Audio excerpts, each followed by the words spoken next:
Nah, hari ini kita mau mendengarkan tentang doa adalah jalan mendapatkan pertolongan. Ya, doa adalah jalan mendapatkan pertolongan. Kenapa hal ini sangat penting? Karena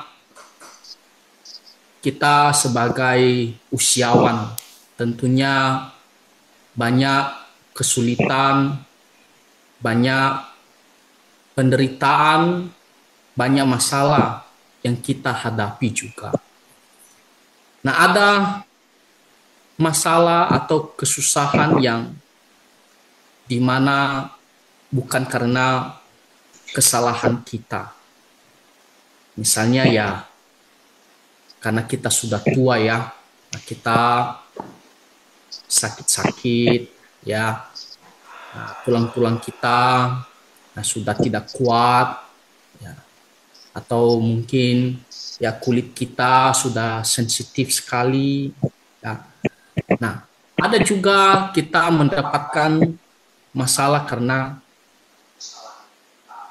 ya, mungkin ya, kita tidak mau tidur-tidur misalnya ya, kita maunya nonton terus akhirnya ya besok kita sakit ya.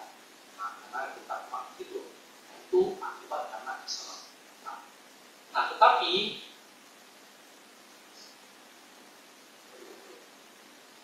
Coba keluar atau ganti ke sini aja.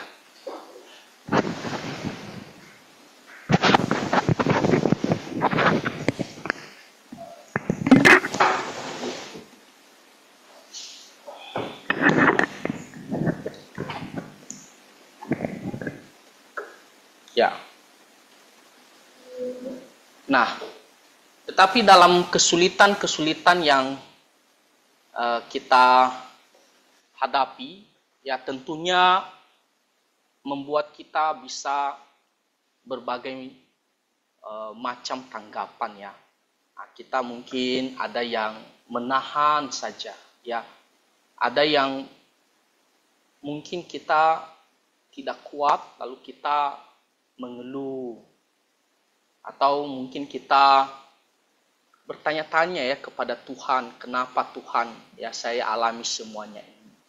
Ya, saya ada beberapa kali kasih kesaksian ya. Misalnya nenek saya waktu masih hidup ada pernah bilang setiap kami komunikasi, dia minta supaya didoakan agar Tuhan berbelas kasihan, lebih baik ya cepat-cepat dipanggil oleh Tuhan ya, karena dia merasa sudah tidak tahan ya. Nenek saya waktu itu umurnya sudah 90-an juga. Nah, dalam masalah ataupun kesusahan yang kita hadapi ini, apa yang harus kita lakukan? Tentunya kita mengharapkan ya sesuatu yang baik. Kesulitan yang kita alami itu bisa kita lalui dengan baik. Nah, kita tidak mau ya menderita terus menerus hari demi hari ya. Nah, kita mau apa yang menjadi pergumulan kita itu, apakah itu sakit atau hal-hal yang lain, ya bisa segera kita lewati, ya bisa masalahnya selesai ya. Lalu apa yang harus kita lakukan? Tadi saya katakan kita bisa memiliki berbagai macam tanggapan. Tetapi kalau kita melihat ya secara manusia cenderungnya kita cepat sekali mengeluh, cepat sekali marah, cepat sekali kita menjadi putus asa, kecewa. Kita mungkin pikir untuk apa lagi lah saya hidup lama, untuk apa lagi saya begini terus setiap hari, ya sakit penyakit terus menerus saya alami. Jadi kita tertekan sekali dan kita menjadi putus asa. Nah, tetapi Bapak Ibu, firman Tuhan yang kita dengarkan di pagi hari ini akan mengingatkan kita, menolong kita bahwa penderitaan yang kita hadapi itu bisa berubah menjadi sesuatu yang mendatangkan sukacita pada waktunya. Kenapa? Karena kita punya Tuhan. Lalu apa yang harus kita lakukan? Nah, di sini diberitahukan di Mazmur pasal 50 ayat 15. Ini Mazmur ini ditulis oleh seorang yang bernama Asaf ya. Asaf ini adalah seorang pemimpin pujian ya di Bait Suci di zamannya Raja Daud. Dan di sini dikatakan oleh firman Tuhan, berserulah kepadaku. Berserulah kepadaku. Nah, kalau kita melihat dalam bahasa aslinya ya, berserulah kepadaku ini ditulis dalam bentuk kata perintah, tetapi gayanya itu seperti undangan, mengajak. Jadi, satu sisi Tuhan memerintahkan kita untuk datang. Tapi satu sisi juga di sini kita melihat bagaimana Tuhan ya dengan senang hati dia mengundang kita, mengajak kita. Ya. Jadi Tuhan sendiri yang mau, Tuhan sendiri yang senang kalau kita datang berseru kepadanya. Dia mengundang kita untuk datang kepada Dia. Dikatakan berseru, berseru artinya memohon, memanggil Dia. Kita memanggil nama Tuhan. Kalau kita ada masalah, ada pergumulan, kita mungkin lebih cepat panggil orang lain ya. Kita panggil siapa, pembantu kita, atau anak kita, atau dalam pikiran kita memikirkan hal yang bisa kita andalkan, misalnya harta kita. Nah, kita pikir inilah yang bisa menolong saya. Lalu itulah yang pertama-tama kita lakukan. Nah, tetapi kita harus selalu ingat, kita kan punya Tuhan ya, nah, Tuhan Yesus ya. Tuhan Yesus kan Allah yang maha kuasa dan Allah yang penuh kasih. Dia siap sedia, selalu setia memperhatikan dan menolong kita. Dan Tuhan mau kita ingat Dia dan kita panggil nama Tuhan. Kita panggil nama Tuhan. Dan hal ini sebenarnya Bapak Ibu tidak ada hal yang susah kita lakukan. Tidak ada sesuatu yang memberatkan kita. Seolah-olah wah ini melelahkan atau seperti kita harus berkorban dulu. Tidak ada. Panggil nama. Tidak ada yang sulit untuk kita lakukan. Mau kita masih muda atau kita sudah tua, kita bisa lakukan semuanya. Karena kita hanya perlu memanggil nama Tuhan. Kita tidak mengeluarkan tenaga ekstra. Kita tidak harus, misalnya harus seperti ke dokter, harus gerak ke sana kita sehingga kita mengatakan, aduh sulitlah saya memanggil nama Tuhan karena banyak mengeluarkan tenaga, harus punya tindakan-tindakan begini sehingga sulit. Kan tidak. Kita di tempat tidur saja kan kita bisa panggil nama Tuhan. Ya kan? Di tempat kursi kita duduk, kita bisa panggil nama Tuhan. Jadi Tuhan mengatakan, berserulah kepadaku. Nah, kita berseru kepada Tuhan Yesus. Kita panggil nama Tuhan Yesus. Dikatakan di sini, pada waktu kesesakan. Pada waktu kesesakan. Nah, kesesakan artinya ketika kita dalam tekanan, ketika kita dalam penderitaan. Apa yang Bapak Ibu alami saat ini? tentunya kebanyakan karena sakit secara jasmani. Nah, seperti beberapa waktu yang lalu kan, Pak Budi ada sempat sakit bagian pangkal pahanya ya. Nah, lalu Ibu Lianfa juga, ya kakinya juga ada sedikit sakit. Tetapi kita terus berdoa, kita terus memohon kepada Tuhan. Di masa-masa sulit ini, ya hanya Tuhan yang bisa menolong kita. Walaupun kita merasa, oh anak saya bisa lakukan banyak hal, bisa menyembuhkan ya dengan caranya sendiri. Tetapi Bapak Ibu, sesungguhnya kesembuhan itu datangnya hanya dari Tuhan saja. Kalau Tuhan tidak memberkati obat, kalau Tuhan tidak berkehendak, Tuhan tidak menolong, kita tidak akan mendapatkan apa-apa. Jadi Tuhan adalah sumber pertolongan kita ketika kita dalam tekanan yang besar. Kita harus berdoa. Atau mungkin kita dalam keadaan sedang sedih, berduka cita. Di dalam masa-masa duka cita ini, kita menjadi susah sekali, bergumul sekali. Kita juga bisa panggil nama Tuhan Yesus. Untuk apa? Untuk menolong kita, menguatkan kita. Supaya kita bisa juga melewati masa-masa sulit itu dengan baik.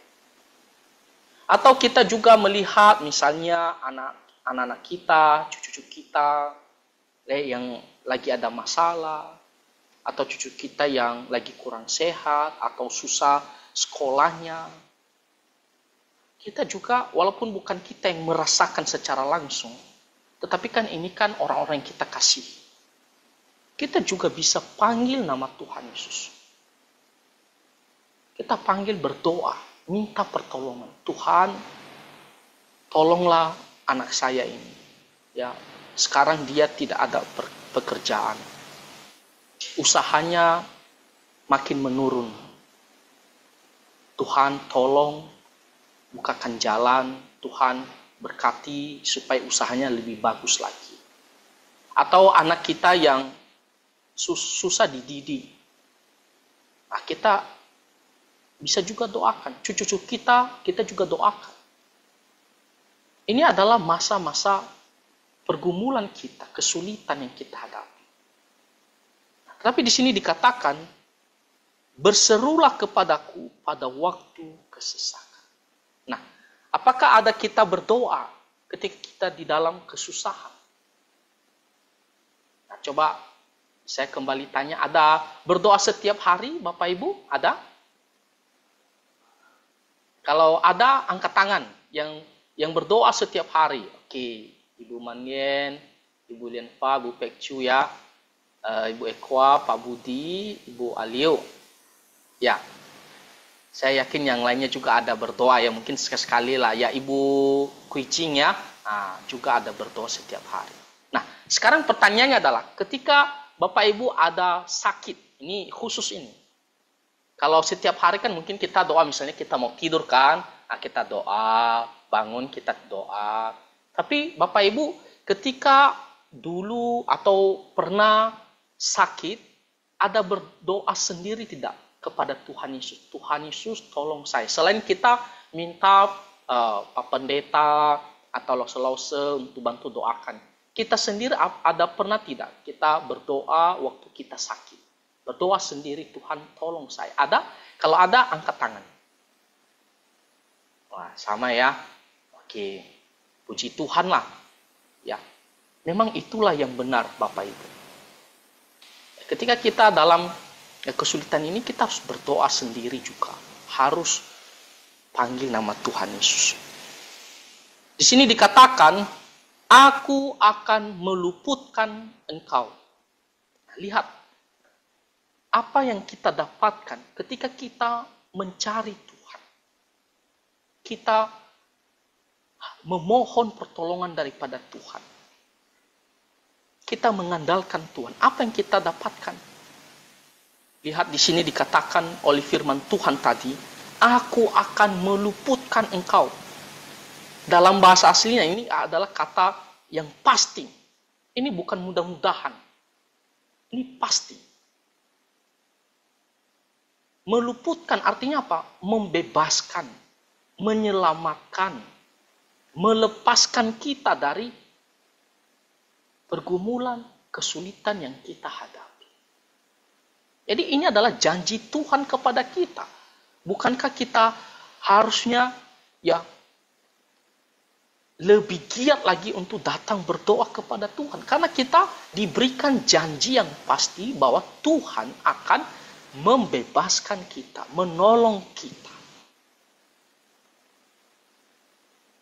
Jadi kita berdoa bukan seolah-olah itu seperti prediksi antara Tuhan kira-kira sanggup menolong atau tidak.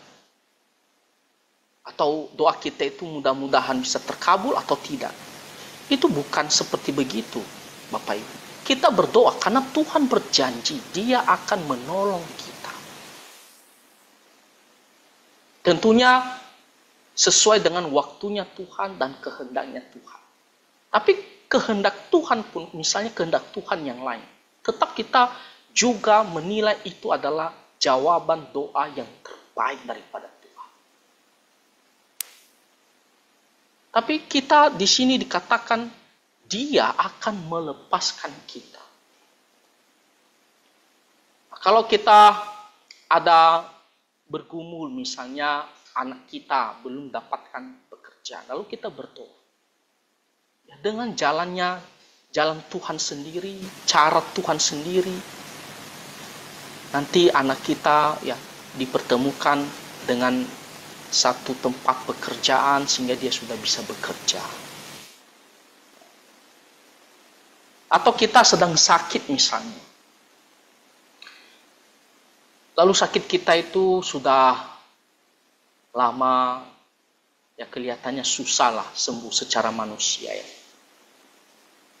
Tuhan bisa juga menyembuhkan kita kalau Tuhan berkehendak.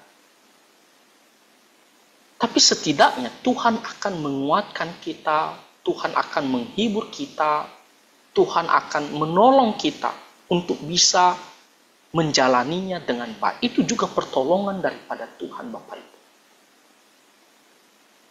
Kita tidak menjadi putus asa terus-menerus. Kita tidak menjadi kecewa seolah tidak ada pengharapan.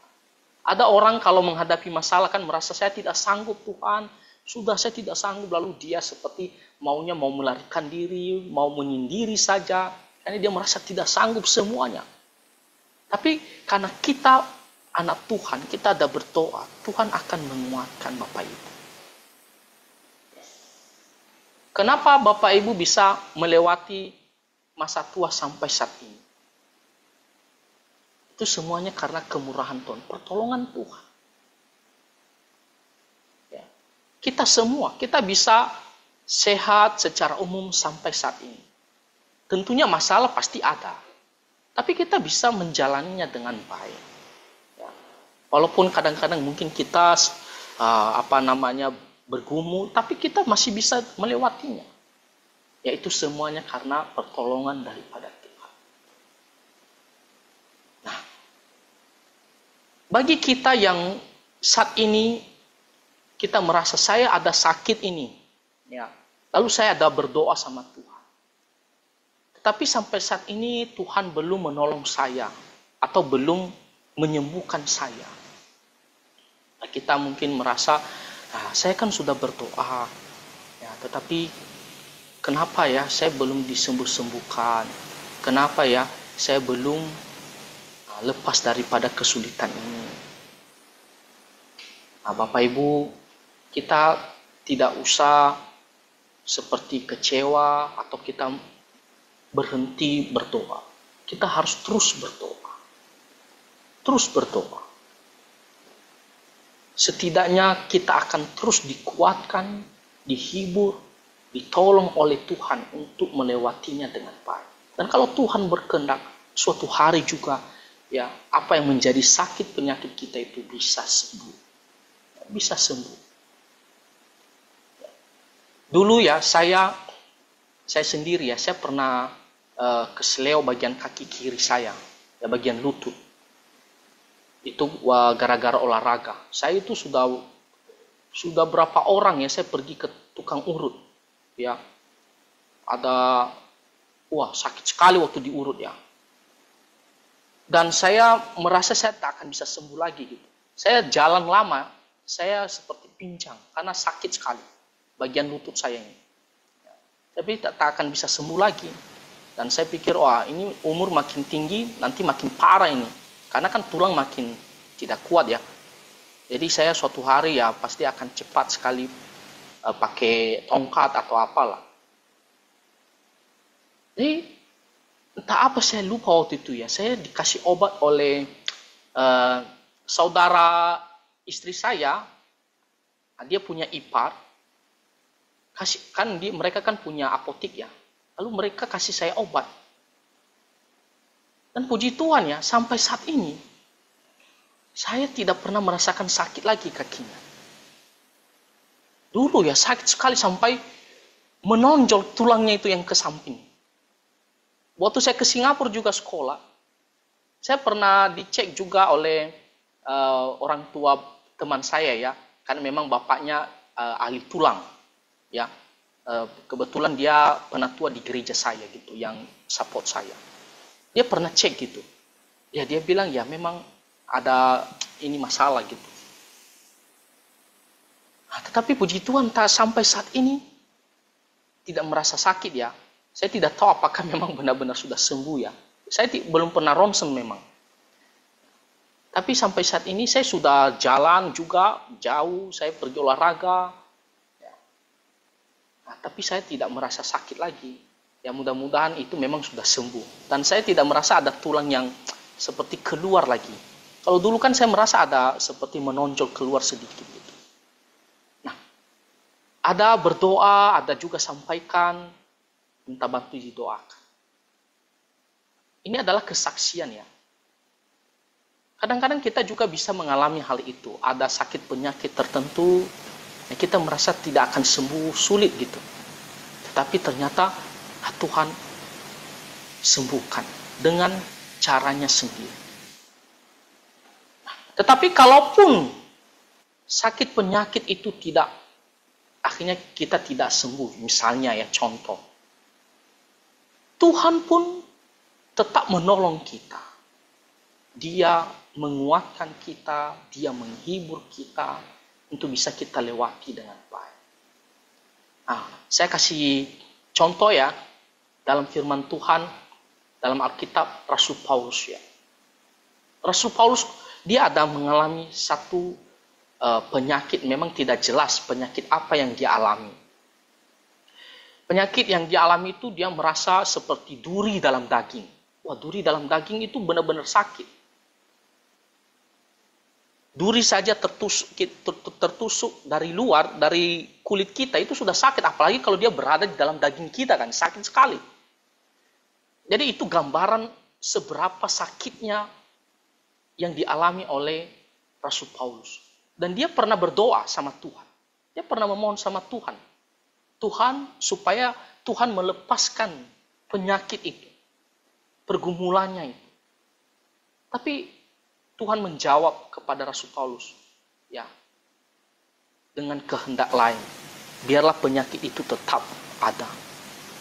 Tetapi Tuhan mengatakan, Tuhan akan nyatakan ya kuasanya melalui kelemahan Rasul Paulus itu. Ya Tuhan akan kuatkan dia. Tuhan akan hiburkan dia. Tuhan akan tolong dia untuk bisa melewati dengan baik. Bahkan dengan kelemahannya itu Tuhan pakai dia luar biasa. Nah jadi kita juga bisa alami seperti begitu. Kita ada penyakit mungkin tidak sembuh-sembuh ya.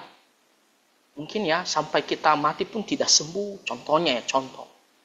Bukan berarti Tuhan tidak sanggup melepaskan kita. Tuhan tidak bisa menolong kita. Tuhan Maha Kuasa, bisa menolong kita. Mungkin Tuhan punya kehendak lain.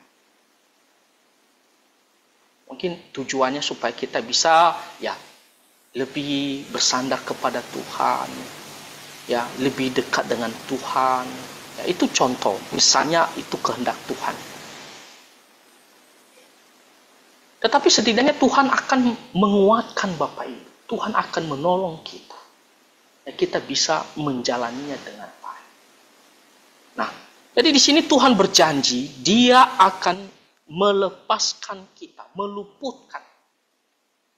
Seperti kalau ada seekor burung yang terjerat oleh apalah benang lah atau apa sehingga dia tak bisa gerak. Lalu ada orang yang pergi membebaskan ya burung tersebut ya sehingga bisa kembali terbang. Nah, kita seperti demikian ya. Kita lagi ada sakit, penyakit, ada pergumulan, beban pikiran. Tuhan datang ya, Tuhan melepaskan kita. Dan di sini dikatakan, dan engkau akan memuliakan aku. Dari situasi kita sedih karena penderitaan, berubah. Kita kondisinya sekarang dalam keadaan sukacita dan kita bersaksi. Ya, bersaksi kepada orang lain tentang Tuhan Yesus, tentang pertolongannya. Kita akan memuliakan Tuhan. Kita bisa memuji Tuhan. Kenapa kita bisa memuji Tuhan? Karena kita sudah melewati kesulitan yang kita hadapi. Kita sudah terlepas dari pergumulan yang kita hadapi.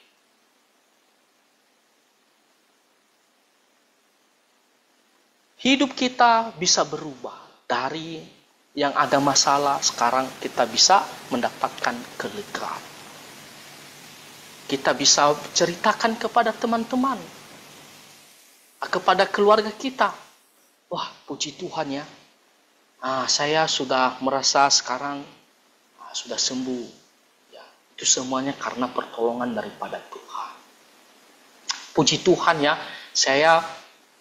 kita bagaimana saya mendapatkan pengobatan yang tepat ya. Apakah orang lain memperkenalkan ke kita atau bagaimana kita akhirnya menemukan obat yang tepat. Kita bisa sembuh. Nah, itu semuanya pertolongan daripada Tuhan. Jadi kita bisa memuliakan Tuhan. Kita bisa memuji Tuhan. Kita bisa bersyukur kepada Tuhan karena Dia telah menolong kita. Nah, ini juga kita harus belajar Bapak Ibu. Ketika kita sudah sembuh atau pergumulan kita, beban pikiran kita Tuhan telah tolong. Kita juga harus jangan lupa bersyukur sama Tuhan Yesus. Ya, kita harus bersyukur sama Tuhan Yesus. Kita harus ceritakan, saya ini bisa sembuh karena Tuhan Yesus, karena Tuhan telah menolong saya. Di persekutuan usia indah hari Sabtu kemarin masih ingat kan? Ibu Aboy, ya kan? Ya Aboy ya, yang dimana selalu cerita ya, wah Tuhan telah tolong saya. Dulu dia kayaknya ada masalah ya, sakit atau apa. Dia terus cerita, wah ini karena Tuhan Yesus, karena Tuhan Yesus. Wah, dia bisa bercerita, bisa memuji Tuhan, bersyukur karena Tuhan telah menolong dia. Nah, kita juga bisa berada dalam kondisi itu seperti demikian. Ya, karena Tuhan menolong kita. Kita bisa bersyukur sama Tuhan. Nah, jadi poin firman Tuhan di pagi hari ini yang kita pelajari adalah doa itu sangat penting. Memanggil nama Tuhan, meminta pertolongan itu sangat penting. Bisa mengubah keadaan kita. Dari yang kita menderita, kita bisa mendapatkan kelegaan, kita bisa bersyukur kepada Tuhan. Tentunya ya selain berdoa kita ya lakukan yang bisa kita lakukan, misalnya kita pergi berobat, ya, kita minum obat, atau setidaknya kita harus beristirahat, ya, istirahat lebih banyak. Ya, kita harus makan yang sehat, teratur. Tetapi di atas segala-galanya, pertolongan itu datangnya dari Tuhan. Kita harus datang berdoa, memohon kepada Tuhan. Nah, jadi Bapak Ibu, jangan berhenti untuk terus berdoa kepada Tuhan Yesus. Kita semua bisa lakukan ini. Tak perlu orang-orang yang dianggap rohani, yang bisa berdoa, tidak ada. Kita semua anak-anak Tuhan semua bisa berdoa, minta sama Tuhan Yesus, Tuhan tolong saya. Jadi mungkin kita malu lah kalau kita ada orang di rumah kita, ya kan? Nah, kita mau berdoa ya, atau ada orang lain di samping kita mungkin malu. Nanti orang lain dengar saya cara berdoanya, mungkin mereka bisa pikir, kok begitu ya? Bapak Ibu, kita bisa ke kamar, ya, kamar kita sendiri kan? Nah, kalau kita merasa kalau ada orang lain saya tak bisa berdoa, ke kamar kita. Waktu kita di kamar, ya kita berdoa sama Tuhan Yesus. Nah, kita bilang, Tuhan Yesus, saat ini saya sedang sakit. Nah, Tuhan sembuhkan saya. Tuhan tolong saya. Saya percaya ya Tuhan akan menolong saya. Ya. Nah, selain kita berdoa sendiri, ya kita juga bisa sampaikan kalau selause ya, Bapak Ibu ya, kalau ada yang sakit, ini sekalian pengumuman bagi kita ya. Kalau ada yang misalnya ada yang lagi sakit atau ada pergumulan, kasih tahu ke Pak Joni ya. Nah, bisa juga ke saya, atau ke Pak Pendeta, atau ke lause ya, tolong bantu doakan ya, saya lagi ada pergumulan ini. Jadi Bapak Ibu bisa ya, kapanpun bisa sampaikan ke Pak Joni, ke Pak Pendeta, ke lause untuk minta bantu didoakan. Kita doakan juga bersama-sama ya, dan Tuhan akan yang menolong ya Bapak Ibu semuanya. Jadi kiranya firman Tuhan ini bisa menguatkan kita kembali dan juga memberikan kita pengharapan ya, bahwa di balik penderitaan kita selalu ada pertolongan ketika kita datang memohon berdoa kepada Tuhan Yesus Kristus. Saya harap Bapak Ibu bisa mengerti firman Tuhan ini dan juga ya, melakukannya ya. Kiranya Tuhan menolong kita semua. Mari kita bersatu di dalam doa. Bapa di sorga, kami bersyukur karena Engkau adalah Allah kami yang maha kuasa dan penuh kasih, dan juga yang setia menolong kami pada waktunya. Tolonglah para usiawan supaya mereka selalu memanggil Tuhan, berseru memohon pertolongan daripada Engkau, sehingga apa yang menjadi kesusahan, kesulitan yang mereka hadapi, Tuhan yang kiranya menolong mereka dan mereka bisa mendapatkan kelegaan, bersyukur dan memuliakan nama Tuhan Yesus. Dengarkanlah doa kami ya Tuhan, dan tolonglah para orang tua kami. Di dalam nama Tuhan Yesus kami berdoa. Amin.